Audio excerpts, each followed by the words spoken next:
following program is paid for by ChannelMom Media. The show made for moms and families. It's ChannelMom. My name is Jenny, and I'm a mom, but I once lived a more glamorous life as a TV reporter.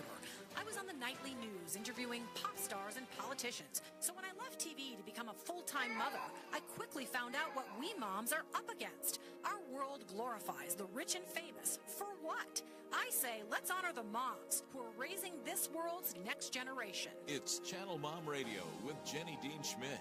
We're here for you. Oh boy, yes we are. Welcome to our radio audience. Welcome to our Facebook Live audience. I'm really thinking that this show is going to be a huge sigh of relief and help for a lot of moms and dads out there today, and maybe some kids actually, because we're talking about a huge issue. It's like somebody has invaded our family nation and is stowing our kids down under, up or down. Somebody's telling me. You can't hear it? Okay, we're trying to adjust the volume for our Facebook Live audience. Just a smidge. Okay, there we go. I just turned it up, so hopefully they can hear it. Okay, sorry, folks. Time out for technical details. At any rate, this is the deal. It's like someone's invaded our family nation, and this is what it is. I can't tell you how many parents I talk to who say that they no longer have communication with, control over, affection from, interaction with their children because of the technological and digital world. And we've discovered a lot of stuff about it and the ways in which it's affecting our kids and their hearts and their minds and the way in which they behave and the way in which they treat relationship. And in some ways, now I'm not going to be a crazy person and scare you and say, let's throw all the cell phones in the toilet. I just want to give you some good tips and some help today from an expert who's studied this stuff and has some really simple I would say simple things to help you with in regard to rules and boundaries and so on with your kids. I have a couple statistics for you just to shock you into listening. I think about 9 hours a day.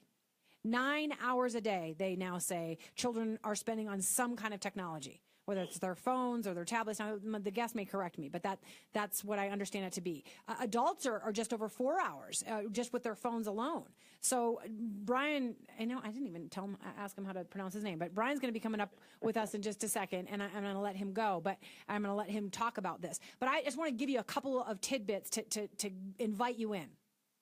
My son, who's now 19 and at college, would come to me on occasion and say, another girl sent me a nude pic of this or that. And I'm not stupid, and I don't want you to think I'm naive, but my son really wasn't requesting these. Girls would just send him because he was the quarterback in high school, and girls would just send him stuff.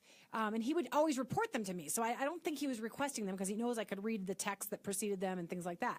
And so that's one thing. And I think there must be millions of other moms out there that are dealing with the same stuff as I am. So that's number one. Number two, my husband was in a high school shooting. At Platte Canyon High School, and I think it was 2006, and he did a lot of research on what video game violence has done to our country and to some of these teenagers that have walked into schools and done the shooting. And so this is very personal for me. In some ways, I feel like I've been a victim of technology. Now, I don't like the victim word, so we're going to push that away. But I just want you to know where I'm coming from on this, and I got to believe a lot of other parents are out there saying, oh, my gosh, I can't even get my child to look at me